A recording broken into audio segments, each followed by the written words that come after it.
Quelle est la voie véritable qui mène à Dieu? Est-ce la renonciation, comme le croient certains yogis?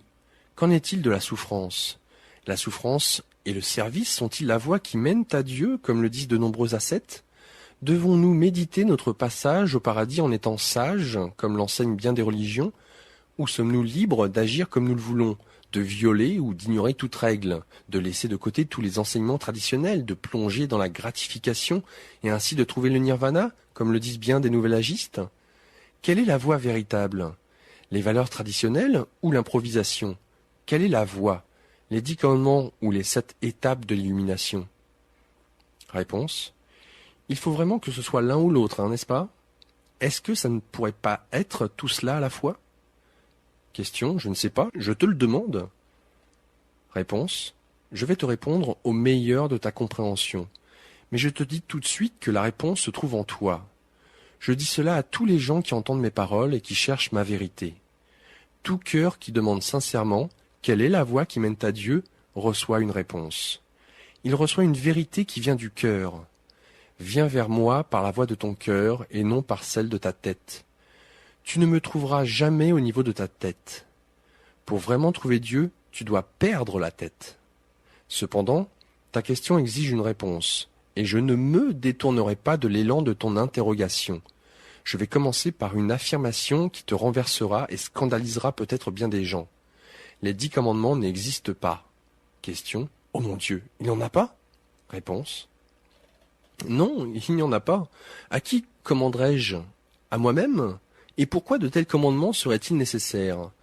Tout ce que je veux existe, n'est-ce pas? Alors pourquoi aurais-je à commander à qui que ce soit? Et si je promulguais des commandements, ne seraient-ils pas automatiquement respectés? Comment pourrais-je souhaiter une chose au point de la commander pour ensuite me reposer et la voir ne pas se produire? Quel roi ferait cela? Quel monarque? Et je te dis ceci, je ne suis ni roi ni monarque. Je suis tout simplement, et terriblement, le Créateur. Cependant, le Créateur ne règne pas, mais crée. Crée et continue de créer. Je t'ai créé, béni, à mon image et à ma ressemblance. Je t'ai fait certaines promesses et j'ai pris certains engagements envers toi. Je t'ai dit, en langage simple, ce qu'il t'arrivera quand tu ne feras plus qu'un avec moi. Tu es comme l'était Moïse, une âme engagée dans une quête sérieuse. Moïse aussi, comme tu le sais, est resté devant moi, me suppliant de lui répondre. « Ô Dieu de mes pères, s'est-il écrié, Dieu de mon Dieu, daigne me répondre, daigne me montrer. Donne-moi un signe que je puisse le dire à mon peuple. Comment puis-je savoir que nous sommes le peuple élu ?» Et je suis venu à Moïse, tout comme je suis venu à toi maintenant, avec une alliance divine, une promesse éternelle, un engagement sûr et certain. Comment puis-je en être sûr? A demandé Moïse d'une voix plaintive. Parce que je te l'ai dit, ai-je répondu. Tu as la parole de Dieu. Et la parole de Dieu n'était pas un commandement, mais une alliance. Voici donc les 10 engagements. Tu sauras que tu as pris la voie qui mène à Dieu, et tu sauras que tu as trouvé Dieu grâce à ces signes, indications et changements qui se produiront en toi. Petit 1. Tu aimeras Dieu de tout ton cœur, de tout ton esprit, de toute ton âme. Il n'y aura pas d'autre Dieu avant moi. Tu ne vénéreras plus l'amour humain, le succès, l'argent, le pouvoir, ni aucun de leurs symboles. Tu délaisseras ces choses comme un enfant délaisse ses jouets, non pas parce qu'elles sont sans valeur, mais parce que tu les auras dépassées. Et tu sauras que tu as pris la voie qui mène à Dieu parce que, petit 2, tu n'utiliseras pas le nom de Dieu en vain. Tu ne feras pas appel à moi pour des choses frivoles. Tu comprendras le pouvoir des mots et des pensées, et tu ne songeras même pas à invoquer le nom de Dieu d'une manière qui n'est pas divine. Tu n'utiliseras pas mon nom en vain parce que tu ne peux pas, car mon nom, le grand, je suis, n'est jamais utilisé en vain, c'est-à-dire sans résultat, et ne pourra jamais l'être. Quand tu auras trouvé Dieu, tu le sauras. Et je te donnerai ces autres signes aussi. Petit 3. Tu te rappelleras de me réserver une journée que tu appelleras sainte. Cela, afin que tu ne restes pas longtemps dans ton illusion, mais que tu te rappelles qui est ce que tu es. Dès lors, tu appelleras bientôt chaque jour le sabbat, et, pour toi, chaque instant sera saint. Petit 4. Tu honoreras ta mère et ton père, et tu ne sauras que tu es le Fils de Dieu quand tu honoreras ton Dieu Père, Mère, dans tout ce que tu dis, fais ou penses. Et de même que tu honores Dieu Père, Mère, et tes pères et mères sur la terre, car ils t'ont donné la vie, ainsi aussi tu honoreras tout le monde. Tu sauras que tu as trouvé Dieu quand tu verras que tu ne tues pas, c'est-à-dire tuer volontairement, sans raison. Car lorsque tu comprendras que tu ne peux en aucun cas mettre fin à la vie d'un autre, toute vie est éternelle, tu ne choisiras de mettre fin à aucune incarnation particulière, ni à faire passer de l'énergie vitale d'une forme à une autre sans la justification la plus sacrée. Ta nouvelle vénération envers la vie t'amènera à respecter toutes les formes de vie, y compris les plantes, les arbres et les animaux, et de n'avoir d'impact sur elles que lorsque c'est pour le plus grand bien. Et ces autres signes, je t'enverrai aussi, afin que tu saches que tu es sur la voie. Petit 6. Tu ne saliras pas la pureté de l'amour par la malhonnêteté ou la tromperie, car c'est de l'adultère. Je te promets que lorsque tu auras trouvé Dieu, tu ne commettras pas d'adultère. Petit 7. Tu ne prendras pas une chose qui n'est pas la tienne, et tu ne tricheras pas, ne seras pas complice, ni ne feras de tort à un autre pour avoir quoi que ce soit, car ce serait voler. Je te promets alors que lorsque tu auras trouvé Dieu, tu ne voleras pas. Et non plus. Petit 8. Tu ne diras rien qui ne soit vrai, car ce serait un faux témoignage. Et non plus. Petit 9. Tu ne convoiteras pas la conjointe de ton voisin, car pourquoi désirais-tu la conjointe de ton voisin, puisque tu sais que toutes les autres sont à toi? Petit 10. Tu ne convoiteras pas les biens de ton voisin, car pourquoi voudrais-tu les biens de ton voisin, alors que tu sais que tous les biens peuvent être à toi, et que tous tes biens appartiennent au monde? Tu sauras que tu as trouvé la voie qui mène à Dieu lorsque tu verras ces signes, car je te promets qu'aucune personne qui cherche vraiment Dieu ne fera plus ces choses. Il serait impossible de poursuivre de tels comportements. Ce sont tes libertés et non tes restrictions. Ce sont mes engagements et non mes commandements, car Dieu ne donne pas d'ordre à ceux qu'il a créés. Dieu se contente de dire à ses enfants, « Voici comment vous saurez que vous êtes sur le chemin du retour. » Moïse m'a demandé sincèrement, « Comment puis-je savoir? Donne-moi un signe. » Moïse m'a posé la même question que toi. La même question. Tous les peuples, partout, l'ont posée depuis le commencement des temps.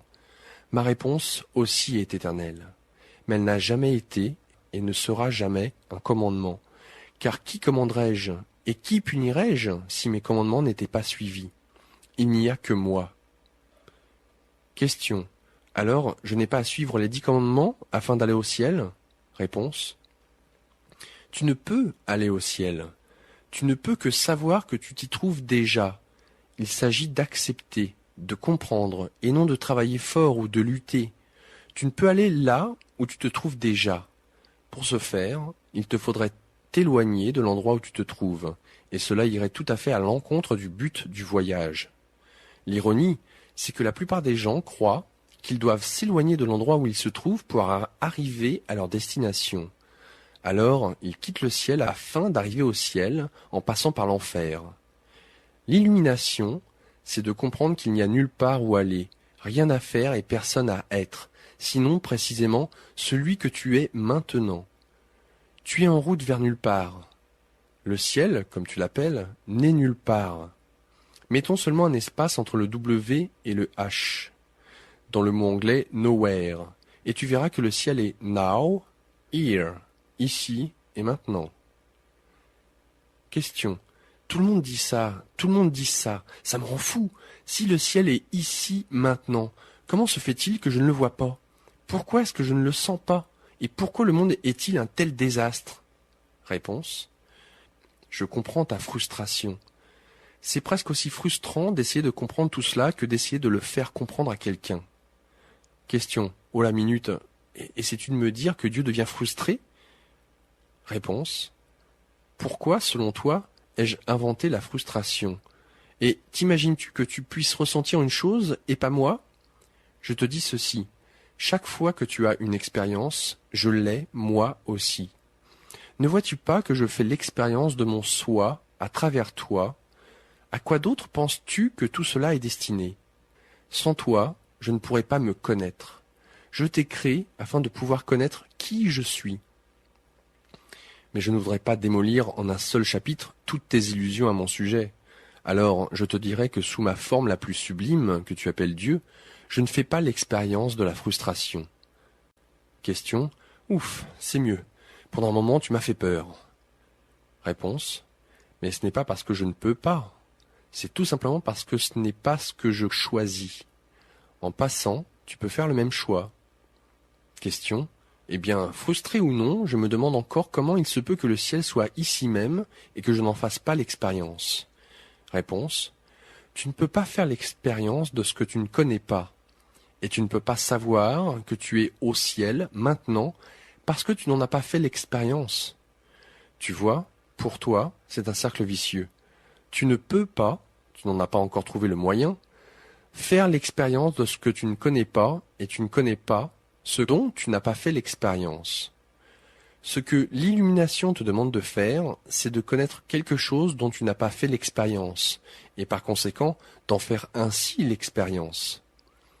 Connaître ouvre la voie à l'expérience, et tu t'imagines que c'est l'inverse. En fait, tu sais beaucoup plus de choses que celles dont tu as fait l'expérience. Tu ne sais tout simplement pas que tu sais. Tu sais qu'il y a un Dieu, par exemple, mais tu ne sais peut-être pas que tu le sais. Alors tu continues d'attendre l'expérience, et pendant ce temps, tu continues de la voir. Mais tu la sens le savoir, ce qui revient à ne pas la voir du tout. Question. Ouille, on tourne en rond. Réponse. Oui, c'est vrai. Et au lieu de tourner en rond, peut-être, devrions-nous faire un cercle. Pas nécessairement un cercle vicieux. Il peut être sublime. Question. La renonciation fait-elle partie de la vraie vie spirituelle? Réponse. Oui, car en définitive, toute âme renonce à ce qui n'est pas réel, et rien n'est réel dans la vie que tu mènes sauf ta relation avec moi. Cependant, la renonciation, au sens classique de reniement de soi, n'est pas obligatoire. Un maître véritable ne renonce pas à une chose. Un maître véritable la met tout simplement de côté, comme il le ferait pour tout ce qu'il n'utilise plus. Certains disent que tu dois maîtriser tes désirs. Je te dis que tu dois tout simplement les changer. La première pratique ressemble à une discipline rigoureuse, la seconde à un joyeux exercice. D'autres disent que, pour connaître Dieu, tu dois dépasser toutes les passions terrestres. Mais il faut d'abord les comprendre et les accepter. Ce à quoi tu résistes persiste. Ce que tu observes disparaît. Ceux qui cherchent de façon sérieuse à dépasser toutes les passions terrestres y travaillent souvent si fort qu'on pourrait dire que c'est devenu leur passion. Ils ont une passion pour Dieu, une passion de le connaître. Mais une passion est une passion, et passer de l'une à l'autre ne l'élimine pas. Par conséquent, ne juge pas l'objet de ta passion. Contente-toi de le remarquer, puis vois si cela te sert, étant donné qui est ce que tu veux être. Rappelle-toi, tu es constamment dans l'acte de te créer. À chaque instant, tu décides de qui et de ce que tu es. Tu le fais en grande partie à travers tes choix concernant les gens et les choses pour lesquelles tu ressens une passion. Souvent, une personne qui se trouve sur ce que tu appelles une voie spirituelle semble avoir renoncé à toute passion terrestre, à tout désir humain. Ce qu'elle a fait, c'est comprendre, voir l'illusion et s'éloigner des passions qui ne lui servent pas, tout en aimant l'illusion pour ce qu'elle lui a apporté, la chance d'être pleinement libre. La passion est l'amour qui nous pousse à changer l'être en action. Elle propulse le moteur de la création. Elle transforme des concepts en expériences. La passion est le feu qui nous pousse à exprimer qui nous sommes vraiment. Ne nie jamais la passion, car c'est nier qui tu es et qui tu veux vraiment être. Celui qui renonce ne renie jamais la passion. Il renie tout simplement l'attachement au résultat. La passion est un amour du faire. Faire, c'est être, de façon expérientielle. Mais qu'est-ce qui vient souvent avec le faire? L'attente. Vivre ta vie sans attente, sans besoin de résultats précis, voilà la liberté. C'est la divinité. C'est ainsi que je vis.